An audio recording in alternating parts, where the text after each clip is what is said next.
Fils et du Saint-Esprit, ainsi soit-il. Chers fidèles, chers pèlerins, au nom du Sacré-Cœur de Jésus, j'ai l'honneur, le plaisir de vous souhaiter la bienvenue à cette messe. Nous sommes réunis autour de l'autel du sacrifice, dans la même foi, celle des apôtres, celle de la Sainte Église catholique, telle qu'elle a prêché à toutes les époques, dans le monde entier. Les apôtres étaient les premiers missionnaires du Christ. Ils ont prêché la doctrine de l'Évangile et ils ont baptisé les convertis pour en faire des disciples et des enfants de Dieu. Ils ont nourri leur âme par le Saint-Sacrement de l'autel, en les faisant communier au corps du Christ, pour qu'ils puissent atteindre le ciel, la vision de la très sainte Trinité, et goûter alors éternellement le bonheur du ciel. Actuellement, nous sommes les disciples de notre Seigneur au milieu d'un monde apostat, où il y a tant d'âmes qui ont perdu la foi alors qu'elles s'étaient baptisées, qu'elles sont baptisées. D'autres qui sont appelées, mais elles refusent d'adhérer au Christ et de lui obéir. Nous souvenons des paroles de Saint Jean dans le prologue de son évangile. Le Verbe divin, qui est Dieu, est venu dans ce monde pour éclairer tout homme, mais ils ne l'ont pas reçu. Ils ne l'ont pas reçu. Si nous sommes restés fidèles ou si nous nous sommes convertis, ce n'est nullement notre mérite, car c'est une grâce, un don communiqué par le Saint-Esprit. Nous participons au saint sacrifice de la messe, dans cette chapelle provisoire et momentanée. C'est le renouvellement non sanglant de notre Seigneur sur la croix. Ce n'est pas un repas communautaire. Et ce saint sacrifice est offert à la plus grande gloire du Père des cieux, pour la rémission des péchés et pour notre salut. Du fait que beaucoup d'entre vous sont privés de la messe, tout près de chez eux, du fait qu'ils doivent faire beaucoup d'efforts pour avoir la bonne messe, non unacum, je précise, et aussi participer à l'oblation pure. Nous avons une connaissance plus profonde de sa valeur et un grand désir d'y participer, et souvent de nous unir d'intention avec des prêtres, il est vrai rares dans le monde entier, pour participer, nous unir à leur saint sacrifice. Si nous sommes unis dans la même foi, nous le sommes aussi dans l'amour de Dieu et du prochain. Comment cette union peut-elle se réaliser? Comment est-ce possible quand on considère la diversité des tempéraments et des caractères, la diversité des peuples? Or, par l'union au Christ,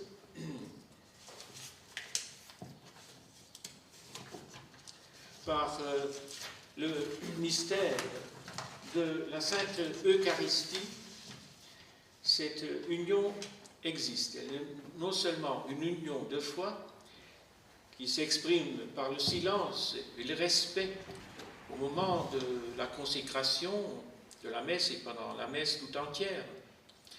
Nous avons cette union par la participation également qui s'exprime et s'obtient par la Sainte Communion, l'union au Christ, en recevant son corps et son sang sous les voiles de l'hostie.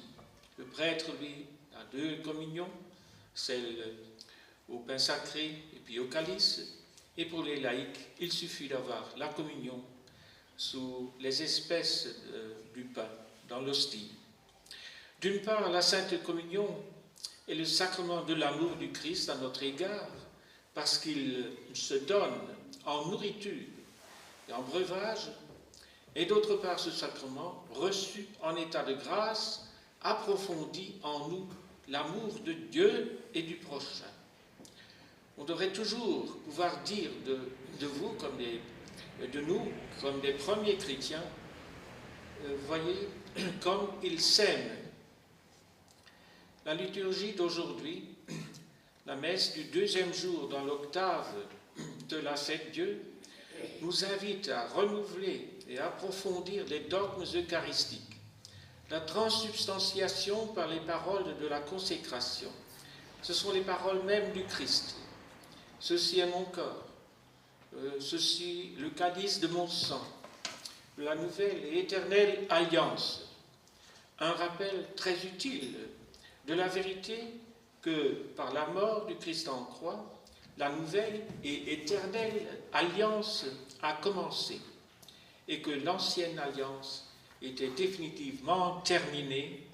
La déchirure du rideau dans le temple de Jérusalem, de haut en bas, en fait foi. Or, c'est une des hérésies conciliaires que d'affirmer que l'ancienne alliance est encore actuellement valable et qu'on peut faire son salut en vivant selon elle.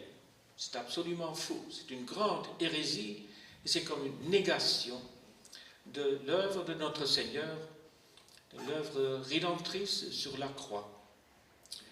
Nous professons en même temps la foi dans le sacerdoce catholique. Il faut pour l'oblation du saint sacrifice de la messe, la nouvelle loi, un prêtre validement ordonné par un évêque qui a reçu la plénitude du sacerdoce par le rite de la consécration épiscopale inchangée. Vérité qu'il convient d'affirmer face au nouveau rite du sacrement de cet ordre, qui n'est plus un sacrement, qui sont promulgués par Montigny, Paul VI, le 18 juin 1968. Ces rites sont invalides, c'est démontré. On peut y recourir aux démonstrations théologiques. Et ainsi, les fidèles sont privés de vrais évêques et de vrais prêtres. Hélas, ce problème, cette réforme est un drame, car ce rite invalide a comme conséquence d'arrêter la diffusion des grâces de la rédemption. À cause de cela, et entre autres, beaucoup d'âmes se perdent. Nous déplorons que dans la plupart des groupements traditionnalistes, cette situation soit passée sous silence depuis longtemps, et encore maintenant.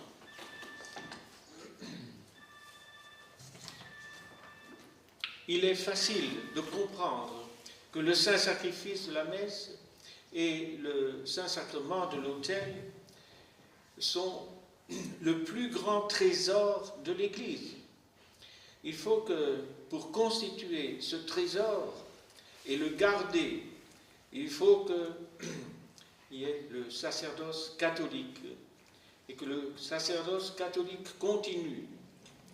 Or, à cause de la pénurie grave de prêtres validement ordonnés, nous sommes dans la détresse. Il y a trop peu de vocations et ces vocations, généralement, n'aboutissent pas.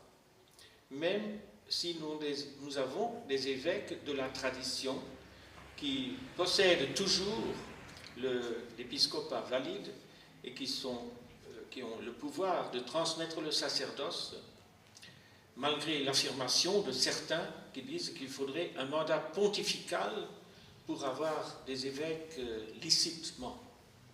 Or, c'est absolument faux, c'est absolument à côté des nécessités actuelles et de la réalité. Adressons nos supplications au Sacré-Cœur de Jésus pour qu'il intervienne avec sa puissance et qu'il suscite des hommes de Dieu tels les prophètes de l'Ancien Testament, pour redresser la situation. Les oraisons jaculatoires, Sacré-Cœur de Jésus, j'ai confiance en vous, touchent Jésus. Il se laisse vaincre par notre confiance. Et quand nous disons, Sacré-Cœur de Jésus, que votre règne arrive, nous exprimons le désir que Jésus a de régner.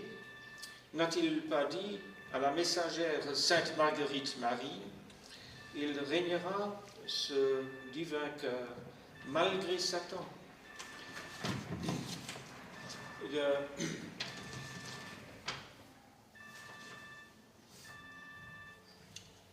Il régnera malgré ceux qui s'y voudront opposer. Satan demeurera confus avec tous ses adhérents. Voilà ce que Sainte Marguerite Marie a noté et qui fait partie du message du Sacré-Cœur qu'elle a reçu. Nous comptons sur ces paroles. Elles sont du Christ.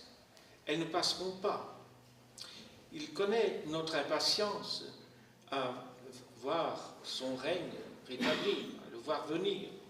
Mais attendons avec confiance, une fois de plus, en sa toute-puissance et le souvenir et en sa puissance et le moment qu'il choisira pour régner sur la France, car il est roi de France, comme on vient de l'évoquer avant la messe. Et par la France, il régnera sur le monde. Et quand nous voyons les obstacles à son règne, nous sommes horrifiés, d'une part, à cause des péchés des hommes, à cause du péché de baptiser. Le Sacré-Cœur s'en est plaint amèrement. Les hommes boivent, comme dans l'Antiquité, ils boivent le péché comme de l'eau. Et d'autre part, à cause des institutions politiques et sociales qui bafouent gravement par leurs lois iniques et antichrétiennes les lois de Dieu. Il y a des lois qui favorisent la transgression des 5e et 6e commandements, qui permettent d'attenter à la vie naissante par la libéralisation de l'avortement et d'autre part la vie finissante par l'euthanasie. Aussi en attentant à la pudeur et à la chasteté.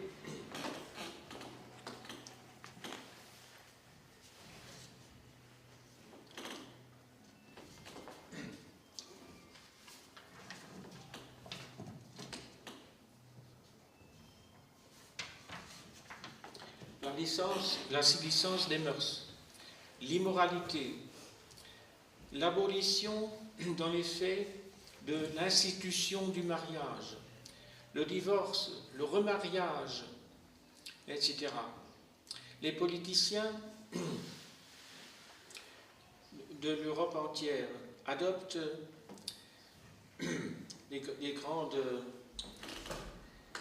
le gender stream venant de l'Amérique, visant à changer le rôle de l'homme et de la femme. Et pour y arriver, ils développent un enseignement dévoyé et le plus possible, pour atteindre le plus possible les enfants par une déformation fondamentale de l'être, puisque de l'être propre des garçons et des filles. Est-ce qu'on peut tomber encore plus bas? Notre Seigneur, cependant, est toujours là. Par ses moyens à lui, il pourra anéantir tout cela par le souffle de sa bouche. Et le Sacré-Cœur régnera sur les individus, les institutions, sur les sociétés. Alors ce sera un règne de justice, d'amour et de paix. Ça paraît très idéaliste ce que nous disons, mais ça répond parfaitement à la fois à la confiance en notre Seigneur et aussi à l'obéissance à ses révélations. le Sacré-Cœur de Jésus, qui est roi par essence, régnera et remportera la victoire, non par les armes, mais par la vérité et l'amour. On a évoqué tout à l'heure l'exemple de Sainte Jeanne d'Arc, et qui est partie d'ici pour amener le dauphin au sacre royal. Une fille très simple, d'une famille paysanne, et qui avait comme connaissance les vérités du catéchisme, l'éducation familiale. Il faut voir l'église de Domremy dans son obscurité et s'imaginer que la jeune fille était assise là-bas, à genoux, en priant son Dieu, et qui était toute préparée à recevoir les messages qui le destinaient à une si grande mission. Elle était admirable dans son âme parce qu'elle a répondu à la grâce. Et lorsqu'elle priait et lorsqu'elle assistait aux offices, à la Sainte Messe dans l'humble église paroissiale, sa science était la connaissance du catéchisme, ce qui lui a permis de rétorquer, à la fin de sa vie, rétorquer à la question des juges: êtes-vous en état de grâce? La réponse: si j'y suis, que Dieu m'y garde; si je n'y suis pas, que Dieu m'y mette. Profonde confiance dans la miséricorde du bon Dieu. Et dire que lors de ce procès inique tenu par les ecclésiastiques, elle fut condamnée au bûcher. Évêque, c'est par toi que je meurs. Au milieu des flammes, sur la place de Rouen. Or, justement, il y a 25 ans, après qu'elle fut réhabilitée, la cathédrale de Rouen, donc après les événements de la guerre, jour pour jour, le 25 juin en 1956, eh bien, il y a aujourd'hui 55 ans, et c'était la cathédrale restaurée après les démolitions de la Deuxième Guerre mondiale.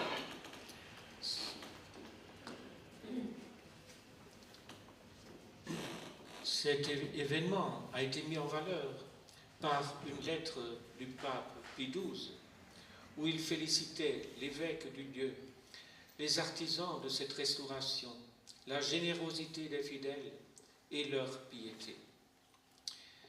Dans la vie, la mission de Sainte Jeanne d'Arc et sa réhabilitation, eh bien, Dieu a montré la sainteté de la pucelle qui finalement a été établie par la canonisation sur les autels de la Sainte Église par le pape Pie XI. Et là, nous voyons, Dieu élève les petits et les humbles. Un autre exemple nous est fourni par le choix de l'humble religieuse visitandine, Sainte Marguerite Marie Alacoque, à Paray-le-Monial. Elle était chargée par notre Seigneur lui-même, plus d'un siècle plus tard, comme messagère du culte du Sacré-Cœur. Après de longs délais et au milieu des difficultés de toutes sortes, le culte du Sacré-Cœur a été approuvé et inséré au calendrier liturgique au vendredi qui suit l'octave de la fête Dieu. Et cette année, ce ne sera pas au mois de juillet, ce sera vendredi prochain, le 1er juillet.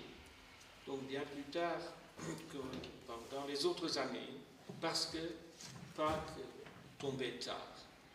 Puisque notre Seigneur a montré son cœur enveloppé de flammes, symbole de son amour, miséricordieux, et blessé par la tige d'épines dans son cœur, autour de son cœur, ces blessures causées par les péchés des hommes. Lorsque Sainte Marguerite Marie était en adoration devant le Saint-Sacrement exposé, nous voyons là bien le lien qui existe entre le mystère de la Sainte Eucharistie et le culte du Sacré-Cœur de Jésus. Nous avons les litanies du Sacré-Cœur, nous avons la prière de réparation et de consécration à son cœur sacré.